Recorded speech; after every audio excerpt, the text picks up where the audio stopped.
people accept truths when they are revealed.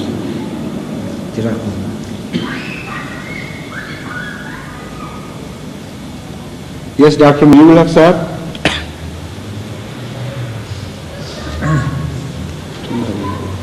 Assalamu alaikum, Huzur. Wa alaikum salam wa rahmatullah.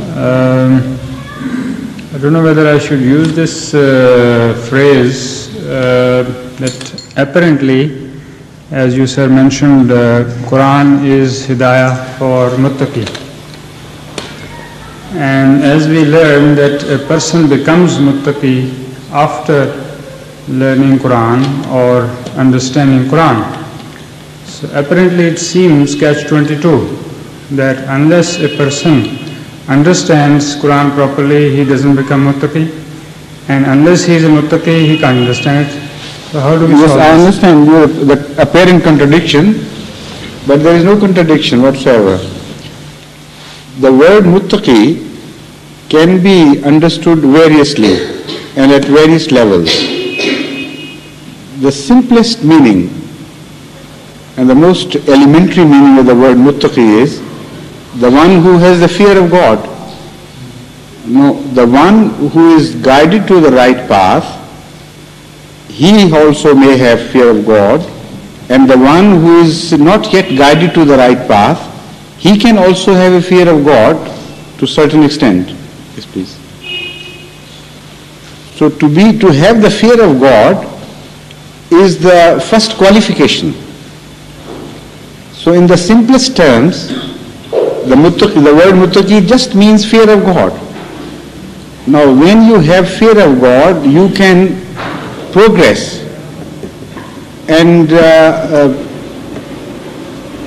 further know the meaning of the fear in such with such refinement that as you progress along and look back at your first stage of fear of God, you can yourself see the difference so much that as compared to the later stages you have achieved, your earlier stage of fear of God can be said as having no fear of God.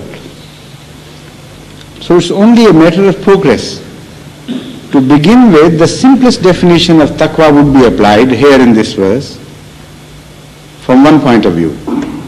And when you apply the simplest definition of taqwa, it may include also mushrikeen. It may include atheists. It may include anybody, any human being. If that was not true, then none from among the mushrikeen could have accepted Islam, because the first condition laid down here in the Holy Quran is that it is only a guidance for the muttaqeen. So how could hundreds of thousands of mushrikeen be ultimately led to the truth of Holy Quran if they did not have taqwa? So the first definition of taqwa, the preliminary definition of taqwa, must include people without bringing into focus the differences of their religions and their doctrines. That definition must apply to the common man. And it is as simple as that, to have fear of God. You know, mushrikeen among Hindus, for instance, you see people who have that quality of fear of God. And when you approach these people, they become Muslim very quickly. And that applies equally both to the illiterate and the literate, the uneducated and highly educated. Those are the most highly educated people who do not have that initial quality of fear of God. You may continue to argue with them for the whole life, yet they will not understand.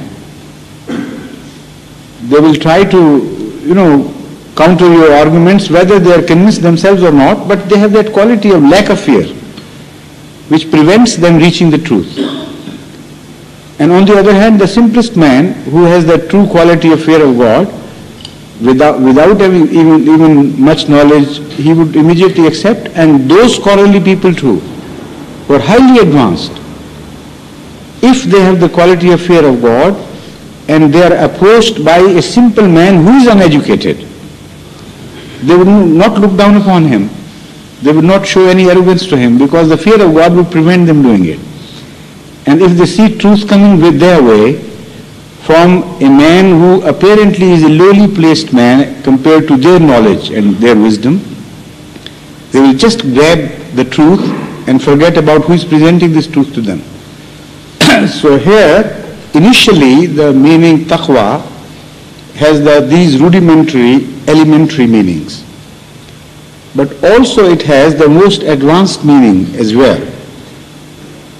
And herein lies a message for the mankind that a new phenomenon, or let's say a new chapter is being opened in the history of religion. No other book, and mind you, when I say that, I say that with some personal knowledge of many other books. No other book, to my knowledge, has ever claimed that this book is for muttaqeen. Though all books claim that if you follow us, you will be turned into muttaqeen. So the Holy Quran is the education for the educated. This is the highest class of taqwa revealed in this book. Earlier books claimed that if you follow us, we will lead you to true knowledge and guidance of Allah. And then you will become muttaqi. The Holy Quran says no. The first requirements, the prerequisites for joining this higher education system, institution, is to have a measure of taqwa before that. If you have reached that, then you are capable of joining it and learning greater and more intricate things. So looking at it from a different point of view, that is the highest definition or more refined definition of taqwa. The claim would be, the meaning of this verse would be, that the Holy Book teaches those meanings of taqwa and guidance which were not earlier revealed by any other book. So where you ended, from there you will have the starting lesson if you join this Muhammad Mustafa sallallahu alaihi wasallam's club or his college or university, whatever you may call it. So this is why Hazrat Masih Maud alayhi salatu wasalam, when it was alleged against him that he had taken his knowledge or he was educated at the hands of some other scholars, and that is where he learned all the religious knowledge. In response to this allegation, he said that digar ustadra namina danam ke khanam dar dabistan Muhammad. I know of no other name as my master and my teacher. I am a pupil of the school of Hazrat Muhammad Mustafa sallallahu alaihi wasallam and his school alone. So this is the claim made here, that people who have already reached great heights in taqwa, if they accept the book, the Holy Quran, and accept the guidance of the Holy Quran, they would be led to higher guidance because they are muttaqeen. And if you are not a muttaqi, then you will not have passed the prerequisite examination. Now, there is a revolutionary change in the outlook, which can also be witnessed in the prayer of Hazrat Ibrahim alayhi salatu wasalam and the way it was accepted. The previous system was really different. The previous approach to guidance was actually different.